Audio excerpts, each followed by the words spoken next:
Bienvenidos a todos los residentes de la comunidad del condominio Los Girasoles. Hoy tenemos una entrevista muy especial.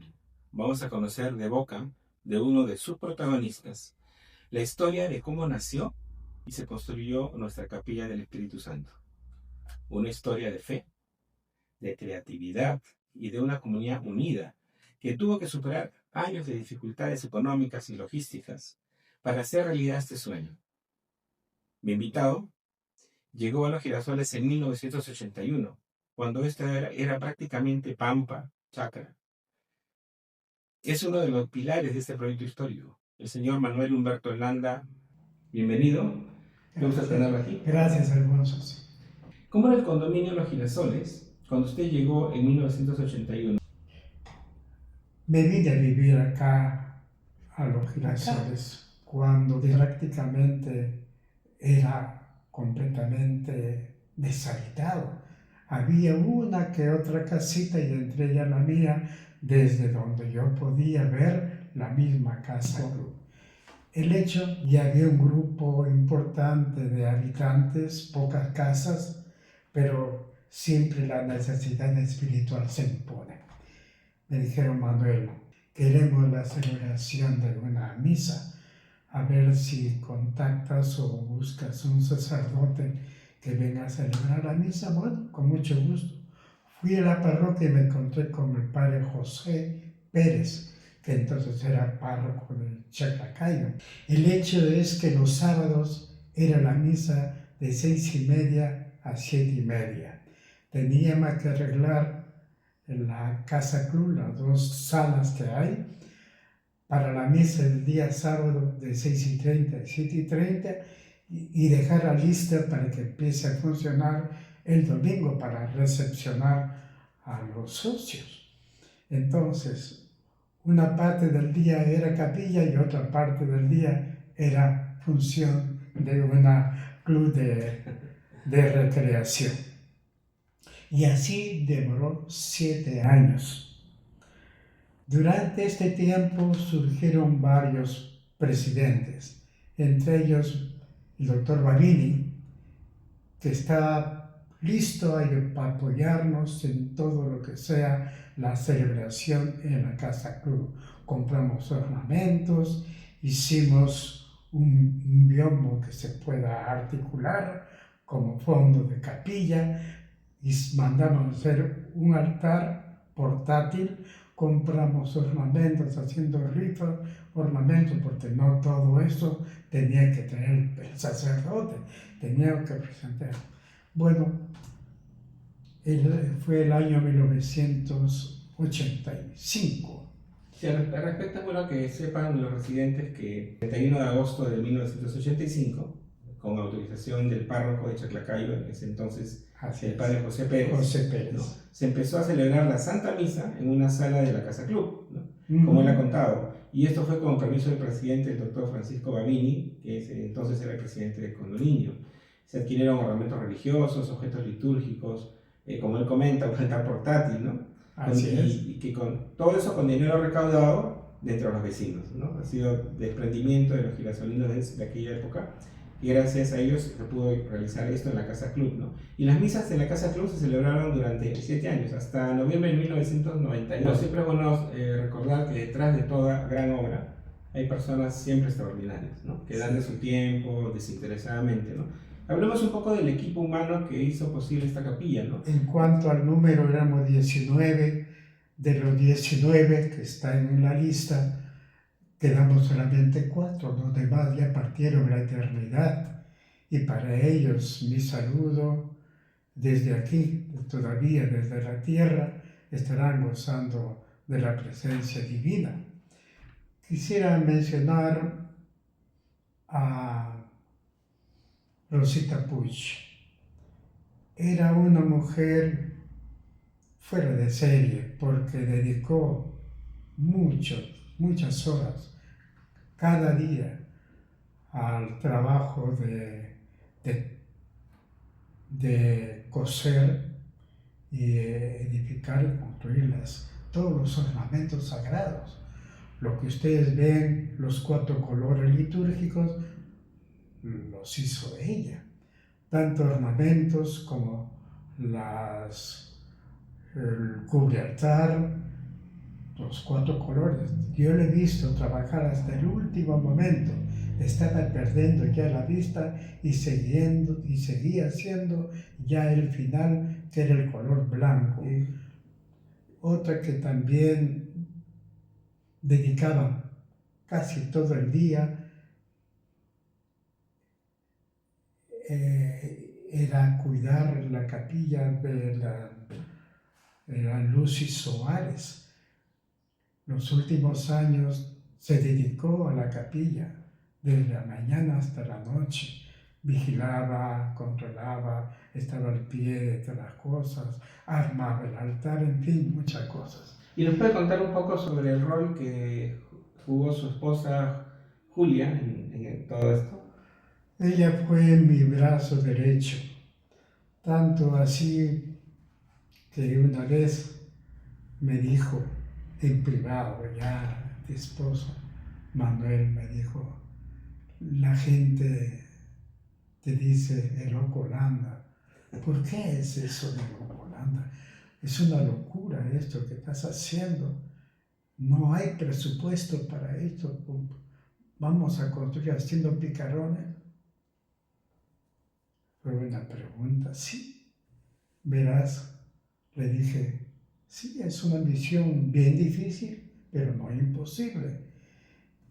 Porque empezaron ya la gente, viendo cómo avanzaba, a colaborar en todas las actividades, armábamos festivales de la canción con colegios que venían de Lima. Yo tenía entonces mucha relación con todos los colegios de la Fuerza Armada, como miembro de la FAB. Entonces visitaba a los colegios de la Marina, de la Policía, de la PIP, que entonces existía, del Ejército y de la aviación, por supuesto. Hicimos festivales con grupos folclóricos que venían desde Lima a hacer todas estas actividades unidas a los picarones, que eran todos los domingos, que nunca servían menos de 100 platos, no, nunca. Pero para eso hay que preparar la masa, un balde de masa. Nosotros mismos, porque contratar a otra persona que haga los picarones era disminuir el ingreso. Nosotros mismos aprendimos a hacer los picarones con nuestro palito y salía. Eso ayudaba mucho, por lo menos, a mantener en construcción, porque nos tocó momentos muy difíciles. En junio de 1986 fue que se convocó un concurso de anteproyectos para poder construir la capilla. La ganó el arquitecto Guillermo Caballero y su socio Sidney Samas, quienes donaron generosamente los planos al comité, ¿no? Sí. Y la elección fue unánime por la belleza arquitectónica y la funcionalidad de esta estructura que habían planificado. El 4 de octubre de 1987, en la Asamblea Extraordinaria, se aprobó formalmente la construcción y se fijó el terreno, 330 metros cuadrados dentro del condominio. Y yo tenía que presentarme a la Asamblea mostrando ya el anteproyecto para que la Asamblea apruebe. La persona o las personas que eran ganadoras del concurso, pues podían donar el trabajo o podían recibir una bonificación por su trabajo, o solamente, como fue el caso de Willy Caballero, solamente el costo. Realmente donaron el anteproyecto, y eso lo expliqué muy bien en la Asamblea General. Vino la Asamblea General y todo por unanimidad aprobaron la construcción de la capilla, asignando 330 metros cuadrados y que yo eligiera el lugar. ¿Cómo se eligió el lugar dentro del condominio? ¿Hubo debate sobre la ubicación? ¿Cómo fue? Sí, de que la Asamblea, plenamente consciente de esta necesidad, me dijeron, ustedes elijan y nosotros aprobaremos. Elegir un lugar, en primer lugar quería un grupo que sea junto a la Casa Club, pero junto a la Casa Club hay fiestas, hay reuniones, etc. Siempre hay mucha bulla. Dimos toda una vuelta al condominio y encontramos un sitio completamente vacío y era un basural que está justamente detrás de la administración. Y me dijeron, ¿este lugar? Sí, y lo tiene en la fotografía, era un basural.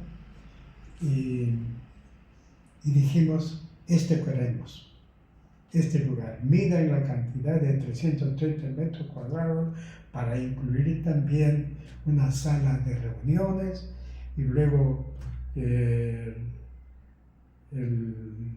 donde es ahora el oratorio del Señor Doble Milagro, había espacio suficiente.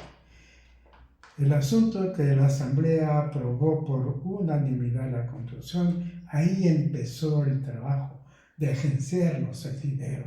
Era mucho. La idea de alguien y del grupo del Comité de Servicio Religioso, podemos hacer de vez en cuando una picaronada, ¿sí? Total, se convirtió algo que era dominical, el dominical. Y el dominical, pues, era la picaronada que toda la gente que venía de Lima gozaba de los picarones. Decían ellos que son deliciosos. Y respecto a los festivales interescolares que se organizaron, era un condominio privado, ¿no? Convocando colegios, como nos comentaba, de las Fuerzas Armadas, de la Marina, de la Policía. Sí, exacto. ¿Cómo lograban que vinieran? ¿Cómo así recibieron esa acogida de participar? Sí, efectivamente. Cada uno bailaba con su pañuelo. Ellos venían 2 o 3 ómnibus, porque no solamente venían los artistas, venían padres de familia, sus propios profesores, de tal manera que cada grupo era 3 o 4 ómnibus repletos de gente. Y cuéntanos un poco qué era el Girasol de Oro. Sí, había que preparar simbólicamente un premio. En dinero, no, pero simbólicamente mandé construir con un socio, que era socio, que también era joyero. Y dijo, yo lo voy a hacer gratuitamente. Realmente en una época Perú tuvo una inflación de casi 7.000%, tremenda. Sí. ¿Cómo afectó esto al proyecto? Hubo momentos en que creyeron que no podían continuar, porque continuar un proyecto así, en un contexto así, realmente es dificilísimo, ¿no? Sí, era una locura para muchos de la gente. Inclusive, a veces el enemigo está dentro, ¿no? Para la asamblea que iba a aprobar esto, pues el día anterior se presentó un amigo, entre comillas, y me dijo, Manuel, tiene que postergar esta asamblea. Al menos el asunto de la capilla no lo toques. ¿Por qué le digo? Es que hay un grupo importante, sobre todo los que tienen otra religión, que se oponen a la construcción de la capilla. ¿Pero quiénes? No sé, pero los nombres no los sé, pero yo sé que te van a hacer añicos en la asamblea. Bueno, era un día antes o 2 días antes. Mis amigos habían judíos, varios judíos, habían varios miembros de otras sectas o religiones, le llamaban entre comillas protestantes, y eran mis amigos y los cité en una reunión 2 días antes en la administración. Les dije, ustedes son los que se oponen a la construcción de la capilla y que el día de la asamblea van a presentar ustedes su oposición. Y ellos me dijeron, Manuel, ¿quién te dijo eso? ¿De dónde has sacado esa pésima noticia? Nosotros no, en ningún momento. Al contrario, vamos a colaborar con la capilla. Y en el momento dejaron algo de dinero. Entonces el amigo estaba dentro. ¿No? ¿Y cómo sucede? Sí, siempre, es bíblico. Es bíblico, además es bíblico, sí. ¿Cómo llegó el apoyo de Adveniat, ¿no? Es una organización alemana, ¿no? Tocas un tema muy, muy interesante. Cuéntanos un poco.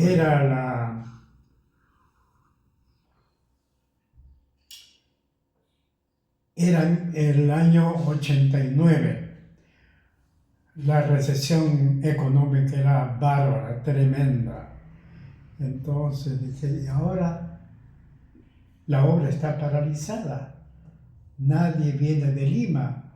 La gente no tenía dinero, ¿qué hacer? Y me vino a la mente una tarde, hay una institución alemana que se llama Adveniat. De eso me han contado y de eso sé algo, pero no sé cómo se hace. Me fui a la parroquia a preguntar al padre Agapito, que estaba de párroco, un señor ya anciano, malhumorado, pero de un gran corazón. Y le dije, padre, toqué la puerta de la parroquia, ¿me puede recibir? Sí, me dijo, pero 2 minutos o 3 minutos porque estoy ocupado. 1 minuto, nada, suficiente. Entré, me hizo pasar, ¿qué desea, Manuel? ¿Cómo se hace para pedir la colaboración de Adveniat? Yo sé que se hace a través de la parroquia y la parroquia es la que se encarga de controlar el gasto y todo aquello. Sí, me han dicho, pero no sé cómo se hace. Si quieres, hazlo tú y yo lo firmo. Es un mundo de cosas, entregar planos, proyectos, personas, cuántas personas, lugar, es una cosa bien complicada. Pero dije, ante nada, es mejor que algo funcione. Empecé a hacer un alto así de papeles, incluyendo los planos de la capilla y todo aquello. Y habíamos avanzado algo, pero ahí se quedó. Me fui al arzobispado a consultar qué se hace en el pueblo de Lima. Y ahí tenía amigos, ahora ya no están, ya fallecieron. Manuel, uno de ellos. Es una cosa tan grande que nosotros nunca le hemos podido hacer, pero sé cómo se hace. Me dio las instrucciones, hice todo lo que él me pedía, me llevé un alto así de cosas, ya lo tengo listo, le dije. Aquí lo tienes. Era el canciller del arzobispado. Mi amigo. Aquí lo tienes. A ver, revísalo, que falta y ya está firmado por el párroco también, el padre Agapito ya lo firmó, aquí lo tiene, está la carta de petición y todo aquello. Bueno, falta aquí la firma del arzobispo para darle fuerza. Bueno, de eso te encargas tú, pero yo no. Lo hizo firmar y ellos mismos lo enviaron. Yo no envié, ellos lo enviaron. Pasó el tiempo y nada respondía. Justamente coincidió el año 89, ¿sí? O 90, la caída del muro de Berlín. Alemania estaba esperando varios millones de habitantes que se habían quedado en Alemania Oriental. Tenían que pasar al occidental. Cayó el muro y tenían que... Entonces dije, ya es un sueño, es imposible, los alemanes tienen que recibir a tantos millones de personas que se quedaron al otro lado de Alemania Occidental, el muro de Berlín. Pasó el tiempo, 5, 6 meses, no recuerdo la fecha, pero el padre mismo, el padre Agapito, recibió el dinero directamente a la parroquia, porque el dinero estaba destinado a la parroquia. Sí, respecto a la fecha, nos había compartido usted que se hizo varias donaciones. La primera de $5.000. $5.000, sí. Fue el 2 de octubre del año 90. Sí, del año 90. Y la segunda donación, que fue $3.000, el 12 de septiembre del año 92, ¿no? Sí. Y eso pese, como usted comenta, la reunificación alemana. Exacto, sí. Entonces fue una gran ayuda. Ya habíamos avanzado algo, pero con estos $8.000, que uno primero vino con 5.000 y meses después con 3.000, ya de un buen empuje. Claro. $8.000 esa vez era dinero, de gran empuje. Pero faltaba muchas cosas. Esos $8.000, más o menos para que nos pongamos en contexto, ¿cuánto significaría en dólares actualmente su capacidad de adquisición? En capacidad de adquisición. ¿Equivaldrían a cuánto?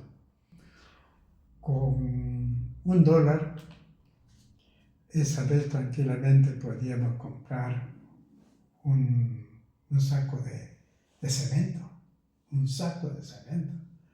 Y el asunto es que había cosas, pero no había posibilidad. Vino la gran recesión y entonces las cosas desaparecían. Primero desaparecían los fierros completamente, daban un fierro por persona. Sería Entonces, escasez. Nosotros ya teníamos comprado el fierro, pero teníamos que comprar el cemento. Fierro sin cemento no funciona, desapareció el cemento. ¿Qué hice? Nuevamente al arzobispo de Lima. Hice una carta ya personal, firmada por algunos socios del comité, y lo llevé. Si es posible que nos ayuden a comprar, porque no hay cemento. Este pedido con la firma del arzobispado, de una persona indicada, ustedes dirán, porque no hay cemento. Una bolsa por persona es nada. Necesitamos por una camionada de cemento. Bueno, me dicen, mi amigo, deja tu cartita y yo lo hago firmar, ya, y se acabó.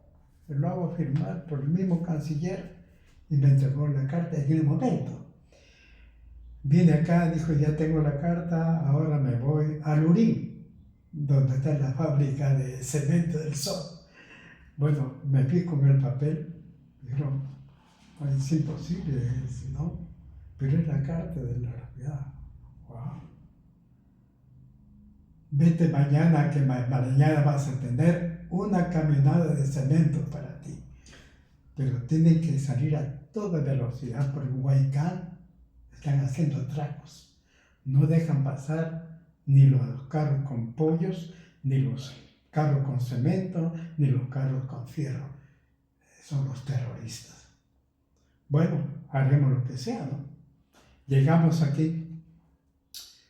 Bueno, cemento teníamos,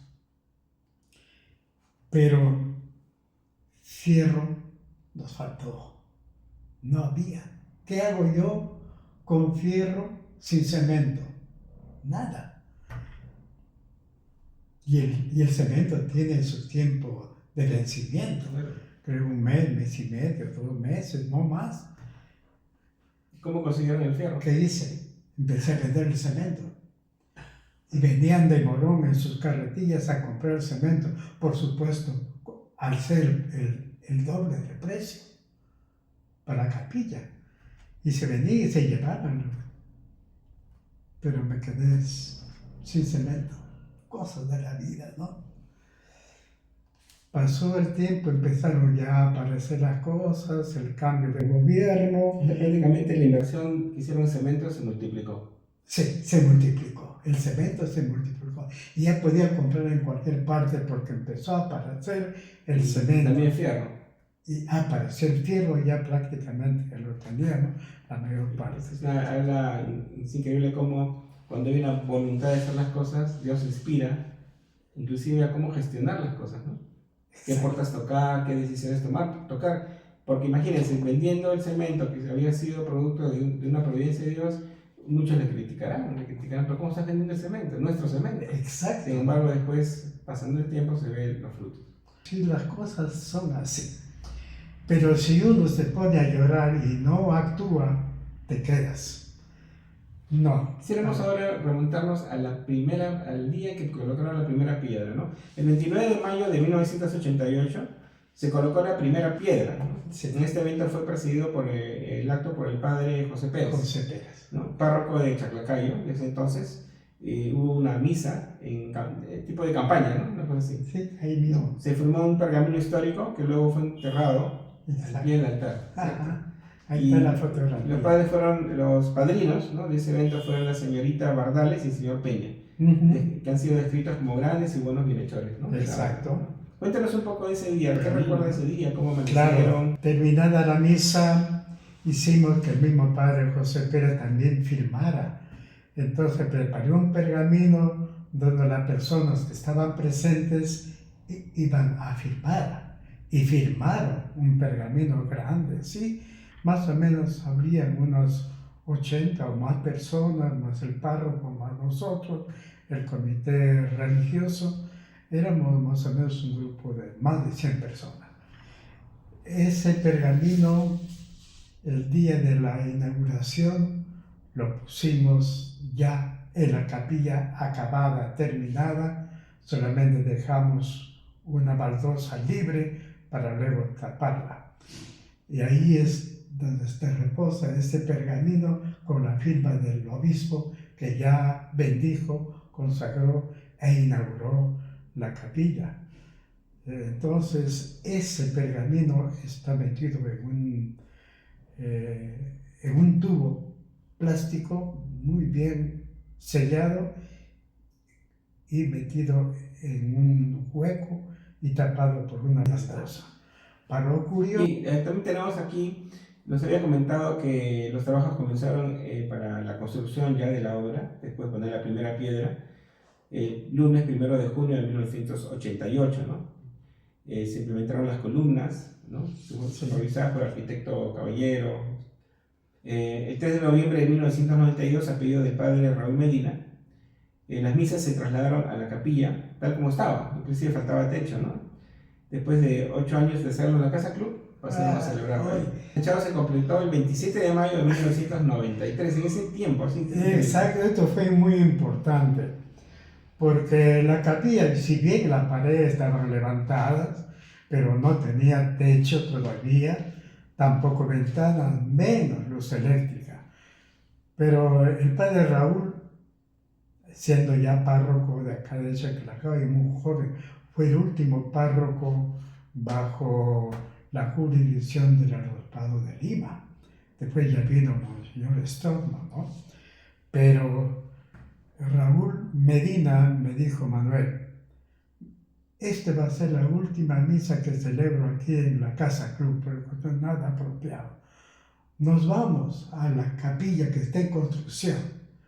Le digo: Raúl, no hay luz, no hay paredes, no hay techo, al aire libre. No, al aire libre por lo menos hay paredes. Sí, las paredes están construidas. Y armamos un altarcito por allí, nos prestamos bancas y la gente iba con sus velas en vez de... Era muy interesante como entrar a una catacumba, algo bello, bello, bello. De ahí nunca más Casa Club. Ya terminamos la capilla con la colaboración de mucha gente porque no era suficiente el dinero que nos enviaron a Armenia, había que hacer todos los acabados, piso, luz, techo, todo aquello. Por eso abrimos un libro, el libro de donaciones, que lo tienen en fotografía, donde la gente empezó a correr. Yo me apunto con 5 metros de piso para la nave. Yo me apunto de tanto con 2 metros para la parte del presbiterio. Y así fuimos juntando la plata con donaciones. Y donaciones para todo, para todo. Increíble. Ya la capilla tenía nombre. Tenía que tener nombre. Nos estuvo comentando de las donaciones. ¿Hubo alguna donación especialmente así que recuerde que marcó una diferencia respecto a las donaciones? ¿Recuerda alguna que sorprendió de manera especial, aparte de la alemana? Sí, una donación muy, muy importante es cuando Humberto Fule, ya fallecida, y su esposa, también fallecida, dijeron: Manuel, nosotros vamos a donar todo lo que es la mano de obra del presbiterio. Y yo mismo voy a mandar a hacer, porque tenía buen gusto como arquitecto. Él no era el arquitecto, pero él como si fuera. Y él personalmente dirigió las obras del presbiterio, incluyendo el altar, incluyendo el podio en donde se ponen los objetos, donde se lee las Sagradas Escrituras, todo eso con buen gusto lo mandó poner, que también tiene su historia, todo tiene su historia. Otra donación, según me cuenta, la donación de la puerta del sagrario, hecho en bronce, fundido. Fueron las hermanas Bardales que se encargaron de obsequiar y obsequiaron el precio de la puerta, ¿no? Del sagrario. Bien, también tenemos acá la historia que hubo una bendición oficial, ¿no? El 7 de junio de 1988, fue día de Pentecostés, curiosamente, ¿no? Monseñor Norberto Stockman bendijo y consagró la capilla el Espíritu Santo. Asistió el padre Moisés Ramos y participó toda la comunidad girasolina. Se firmó un segundo pergamino, ¿no? Segundo pergamino que fue enterrado al pie del altar en la séptima. Exacto. Un número importante, el número 7, ¿no? Yo lo tenía guardado el primero, entonces lo pusimos los dos de los que asistieron a la primera piedra y el que firmó Norberto Stockman, y ahí está. Maravilloso.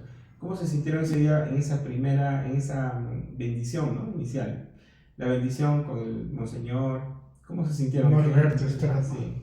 ¿Cómo se sintieron? El asunto es, creo yo, y está en su derecho, me dijo Manuel, ¿cómo voy a bendecir, a consagrar un templo que está al servicio de un grupo particular de personas?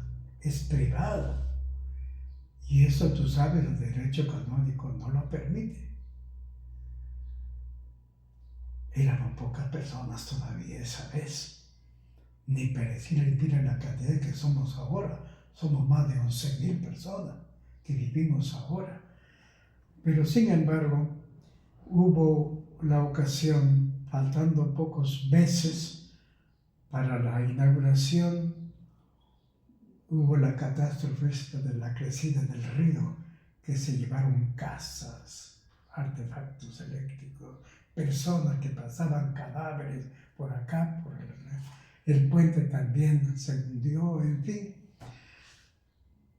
Y nosotros atravesamos el puente con el grupo de carismático allá y vimos tanta pobreza y encima se han quedado sin nada, sin casa, sin animales, sin nada. ¿Qué hacemos? La capilla estaba para inaugurarse ya, todo listo. Yo dije, primero son las personas de la capilla. Nos llevamos a esta gente allá. Eran más o menos unas 20 o tantas más personas, con niños. Vamos a la capilla, ahí lo vamos a alojar. Ya tenía techo, pintadita, todo listo, esperando solamente la bendición. Supongo que esto llegó a oídos de Monseñor. Y un día me llama, me dice Manuel, el 7 de junio voy a bendecir tu capilla. Porque antes me había dicho, mira, si la gente de afuera no va a tu capilla, agarra tu capilla y le pones 4 roditas y te la llevas. Así textualmente me dijo. Pero Dios sabe cómo mueren las cosas, ¿no? Y bendijo con mucho gusto y siempre muy agradecido, porque es un lugar donde la gente, ahora la capilla se llena de personas. Sí, ahora también es bueno saber que existe lo que se conoce en la capilla como la cruz monumental y el oratorio, ¿no? Sí. El 20 de septiembre de 1997 se inauguró la cruz monumental que preside la entrada de la capilla, ¿no? Y el 28 de octubre de 2002 se inauguró y bendijo el oratorio del Señor de los Milagros, ¿no? Construido por la Hermandad del Señor de los Milagros, ¿no? El oratorio ocupó el espacio donde el anteproyecto original del arquitecto Caballero había diseñado el campanario, un campanario, ¿no? Sí. Al respecto, ¿nos puede narrar ese momento de la cruz? ¿Cómo es que surge esta cruz? ¿Fue una donación particular? ¿Cómo se consiguieron los fondos para construir esta cruz monumental? Bueno, todo fue en base a donaciones, todo es hecho con fierro. ¿Y quién la propuso? ¿Cómo surgió la idea de la cruz? Lo mandé a hacer ya manualmente con la gente, ¿no? Siempre, pero era como luz por dentro, hay que poner fluorescentes para que Entonces, está claro. Pues la gente quería su oratorio, el Señor de Milagros, porque hay mucha devoción al Señor de Milagros. Pura donación, donación, donación, y con eso se construyó. Por supuesto, la administración no puede hacer esas cosas porque no está permitido. Claro. Pero el apoyo siempre ha sido incondicional de todas las juntas directivas, incondicional. Todo lo que sea de la capilla tengan nuestro apoyo, porque las cuentas también iban directamente a la administración. Yo no administraba el dinero, lo administraba la administración del club. Es increíble cómo Sí. la feligresía, los girasolinos se unen, ¿no? Cuando ven que algo responde a una iniciativa que va orientada al crecimiento de la fe, ¿no? Por ejemplo, yo le cuento como anécdota, ya cuando yo empecé a frecuentar la capilla, porque yo me mudé acá en el 2014, fuimos con mi familia a una misa y notamos que el coro, si bien funcionaba, necesitaba apoyo musical, ¿no? Entonces, como nosotros nos gusta mucho la música en la familia, tenemos esta vocación de hacer música, con mis hijos empezamos a ir a ayudar al coro, ¿no? Tanto así que vinieron a cada casa mucho tiempo, usted recordará, a ensayar, ¿no? Y cuando ya el coro empezó a crecer, vimos que era necesario que no estuviera delante, porque tomaba prácticamente tres bancas del lado delantero izquierdo, cerca del altar, que cuando era el momento de la comunión, por ejemplo, como que se generaba ahí un nudo. Y vimos conveniente el proyecto de trasladar el coro atrás, pero eso implicaba que eran unos ductos para cables que no existían. Entonces hicimos una pachamanca y avisamos a la feligresía que era por fondos ese proyecto. Y con eso hemos contratado personal que hiciera el picado del piso, de la pared, para llegar ductos hasta atrás, en la parte de la entrada, y todo se resanó de manera impecable con baldosas, todo se tarrajeó, se pintó. Se compraron los cables de la mejor calidad, se compró una consola de sonido, se compraron sillas, ¿no? Las sillas blancas que tiene el coro, y todo eso ha hecho posible que ahora el coro esté donde corresponde, que es en la parte de atrás, ¿no? Para que la iglesia no se distraiga con el coro y para que la celebración litúrgica pues merezca la atención que merece, ¿no? Usted con lo que nos ha contado nos puede dar un testimonio concreto de lo que significa la providencia de Dios, ¿no? Que realmente es eficiente, actúa, eficaz, ocurre, y solamente hay que darle la oportunidad, ¿no? Porque a veces queremos controlar todo, no correr riesgos, no correr riesgos. Y cuando una obra es para Dios, Dios la lleva adelante. Sí, eso de la providencia, el asunto es que uno entra en duda, la mayor parte, ¿será posible? ¿Me escuchará Dios? Cuando la oración es confiada, es libre, espontánea, de veras, con la seguridad que Dios te va a proveer, entonces la oración se hace realidad. Eso es una... Esta linda entrevista posiblemente se proyecte el día 6 de junio, el Día del Maestro, en la Casa Club, ¿no? Entonces, para que vean lo que hemos conversado ahora, y va a ser de mucha utilidad. Ha sido una reunión muy linda, de veras, no me esperaba una cosa tan sencilla, como si estuviéramos conversando el día del momento, ¿no? Claro. Nada formal, nada cosas, tanto que me olvidé que estábamos filmando. Bueno, ha sido muy grato, y agradecerte de veras todo tu tiempo, tu esmero, tu profesionalismo que tienes en todo esto. Creo que los socios, todo el pueblo de los Girasoles te va a agradecer, porque quieren saber y conocer cómo fue lo de la capilla. Y aquí lo tienen, ¿no? ¿Sí? Bueno, y todos quedan invitados a visitar y conocer la capilla en Los Girasoles. Hay misas todos los domingos a las 11 de la mañana. También hay otras actividades que se realizan, por ejemplo, se reza el rosario una hora antes, ¿no? A las 10, ¿no? En la capilla. ¿Sí? Ah, sí, sí. Sí, están invitados a conocerla, a todos los residentes, acérquense, porque estarán participando no solo de una misa, están participando de historia, estarán degustando, es como cuando quien siembra un árbol, pasan décadas y da frutos, ustedes estarán degustando de los frutos, ¿no?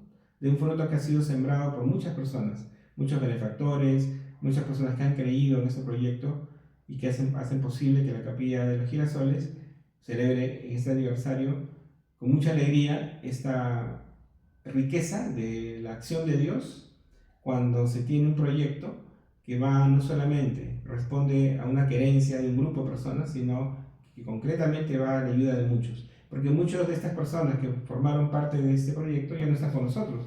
Y sin embargo, su legado está ahí. Y todos los que estamos acá en Girasoles lo podemos degustar, ¿no? Que es participar de una capilla en la que podemos ir a congregarnos, participar de una Santa Eucaristía, el rezo del rosario, de la comunión entre hermanos, entre residentes que poco a poco vamos formando esta maravillosa comunidad de los Girasoles. Bien, eso sería todo. Muchísimas gracias. Sí, estar atentos siempre a las invitaciones que nos hace el Consejo de Capilla, que están siempre pendientes de todas las actividades. Muchas gracias. Bien, gracias por terminar.